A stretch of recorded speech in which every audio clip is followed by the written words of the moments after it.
Hey, good morning, everyone. Welcome to another daily devotion. Pastor Caleb here with the end of Deuteronomy chapter 7. So we went through just the first couple verses and we took on some really big topics last time. So make sure you dig into those if you didn't watch yesterday. But we're going to finish up the chapter. A lot of text today, so stick with me.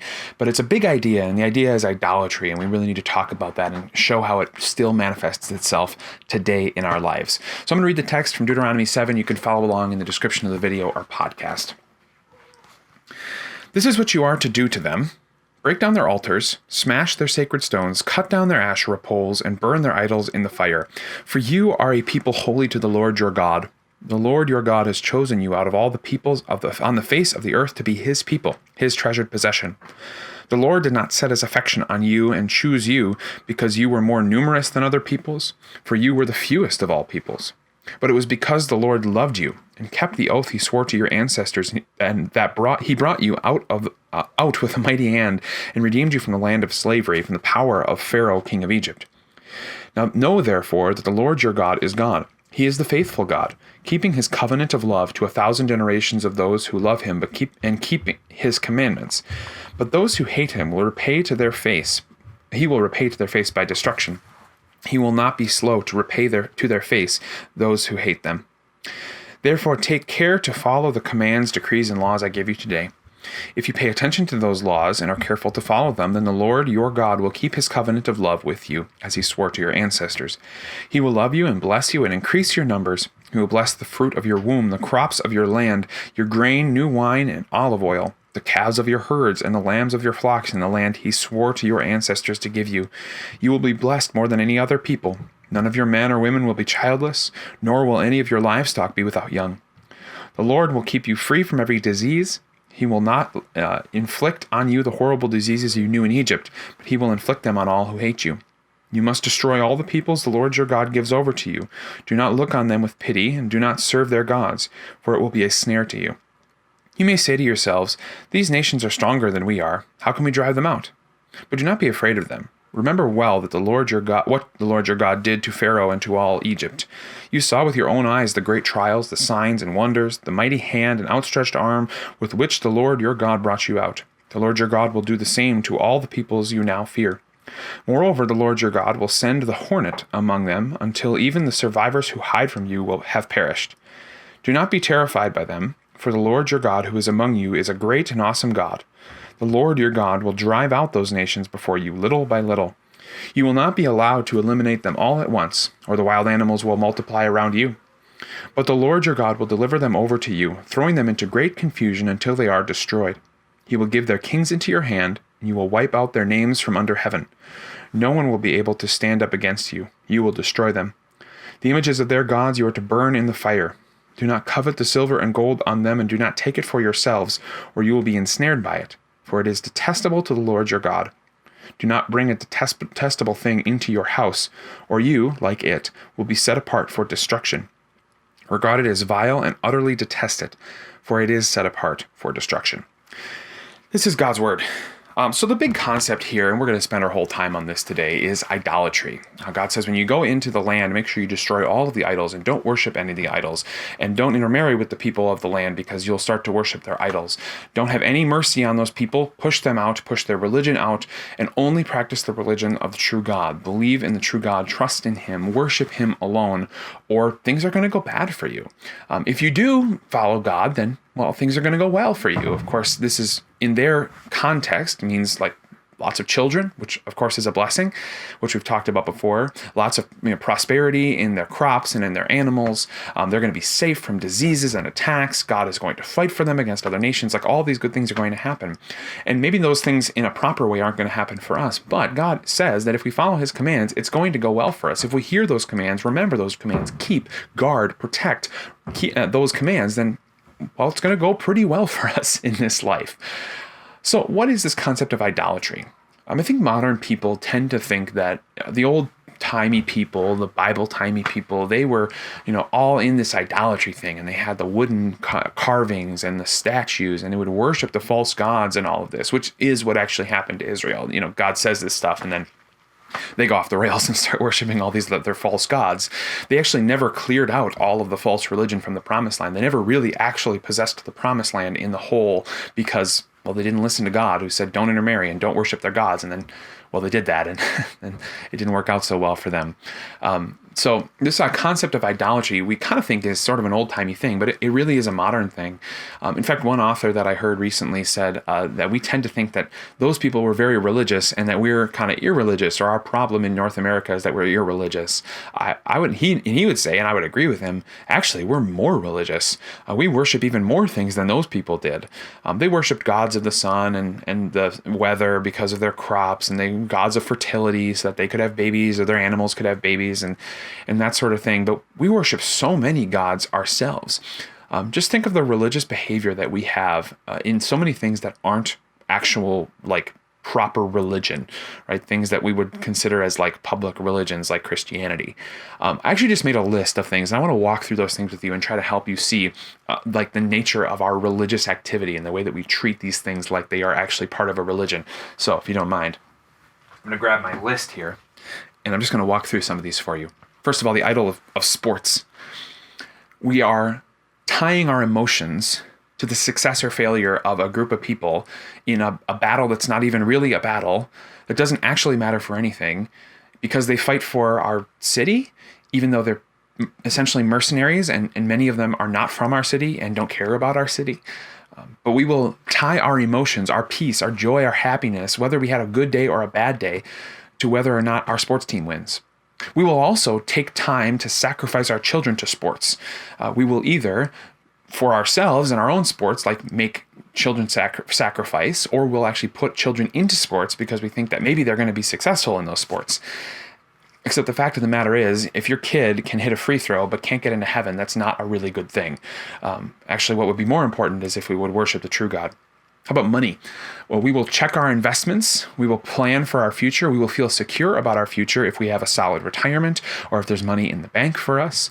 We will feel like we are doing well as people if we have a higher paycheck or if we get a raise or a promotion, because we think about money as the actual thing that moves things in our life, the thing make things happen for us rather than God. How about the idol of intelligence? We believe that if we know enough things, then we will be, first of all, respected, and then maybe actually effective as people in the world doing, the really good work. And so we will dive into education, or we'll dive into podcasts, or we'll dive into books so that we can learn more and be smarter than everybody else, so that we will be respected and so that people will think we're valuable. How about the idol of science? We'll trust the prophets who tell us this is what is true, believe this, before we'll actually think about what God maybe says about those things, or the actual control that scientists have over the things in the world, or the depth to which they actually understand those things compared to the God who actually created those things. How about the idol of social media? We will feel like valuable people if we get enough likes or enough comments on things that we write, if people agree with us when we spout our opinions on Twitter or Facebook, rather than thinking we are valuable because of what God has said about us, not because of what we have said about ourselves. What about the idol of the TV or your phone? You will set aside time in your day to go listen to the preaching of your TV, whether it's at night when you're going to bed, or during the day sometime, or in the morning when you wake up. You will turn on the channel and find out what's going on in the world, even though God has actually laid out for you exactly what's going on in the world in the Bible. It's so much easier for us to go to that preaching rather than the preaching of God. And our phone, how many times do we pull our phone out because we think maybe there's something that the phone wants to tell me? But we won't pull our Bible out to say, maybe there's something that God wants to tell me. We'll spend time with our phone and look at it more than we'll look at God. I mean, think about how many times you pull your phone out during the day. How many times do you think about God in comparison to that? How about the idol of food or beauty? We will change our diet so that we can lose weight in order to look good, so that people will like us, or maybe we'll be more attractive, or we'll feel more successful. And yet God put into the scriptures ways that we should eat, and we don't care about those things in our worship of God. We don't try to eat less because gluttony is a sin. We eat less because we want to shrink our waistline. Think about beauty also. The idea that we would be attractive to other people, when God is very clear that he has a plan for us, and if it's a spouse that we need, he will find that spouse for us. And that spouse will love us more so because of our character and because of our faith than our actual beauty. I mean, it's amazing to me, especially with women, obviously this is a problem. How many women will say, well, I need to look attractive in order to get a man? And I say, like that's nice, sure, but man, like you want a boy to like you, not because your hair is perfect or your body is perfect or your face doesn't have zits, but because you're going to forgive him for the 60 years that you're married to him. Like that is the type of character you ought to build up in yourself, not your physical beauty. How about the God of government? We'll look to our leaders and say, if that guy's elected or that guy isn't elected, then everything will be right, rather than worship the king of the universe who controls all things by his power for the sake of his church. How about the God of alcohol or drugs? We'll look for a good feeling in a substance. I'm not saying those substances are inherently sinful, but they are oftentimes an escape rather than prayer, which is an escape into the Father's arms to speak to him, to let out our feelings. We'll look to those things to be our answer rather than God. How about the idol of love relationships? Why do we feel that everything needs to have love in it? Why can't people just sacrifice for each other like Jesus sacrificed for us, with love that was not emotional, butterflies in the stomach, but love that was true giving of himself for people who did not love him and were not going to follow him? That's the kind of love we ought to have. We look at love relationships and say, a good relationship is when I start to feel good things about this person. A good relationship is when you're willing to sacrifice for those people. And shows like The Bachelor, even though I kind of like The Bachelor because I think it's hilarious, they set us up to believe that a good marriage is one that's built on good feelings. That is not true. That is an idol. Good feelings come from a solid foundation of believing the same thing, having the same values about what you're going to do for eternity, and then building your temporary life on that eternity. One more then for you. How about the idea of culture or ethnicity or nation? That I am in some way defined other than by my baptism. That I am valuable because I'm white, or I'm black, or I'm from Canada, or I'm from the United States, or because I grew up in this place, or this was the way my parents lived. Like any of those characteristics, if we think that defines us before our baptism, which brought us into God's family, made us part of a new nation, a nation of God's people, a family of people from every tribe, nation, and language across the world, then we're missing what God has so freely given to us, something better, a nation whose foundation is built in heaven. I see this a lot with Canadians, honestly. Very often Canadians define themselves in terms of we're not American. That's a terrible way to describe yourself. Describe yourself as I'm baptized into Jesus, and I happen to be part of this nation, and I'm going to serve this nation, but I'm not going to look down on people because of their different nationality or ethnicity. I am who I am because Jesus calls me to be that by my baptism. All of these things are idols. And it's not that all of these things are inherently sinful things, but that when they take the position of power or giving comfort to us in our life, we have missed what God is offering to us in the gospel of Jesus Christ. And so what God would call his people to do in the Old Testament, and what he still calls us to do today, is to destroy those idols. Move those things out of our life so that they no longer have control on us. I'm not saying you shouldn't seek for love in your relationship, or you shouldn't have a beer at the end of the night.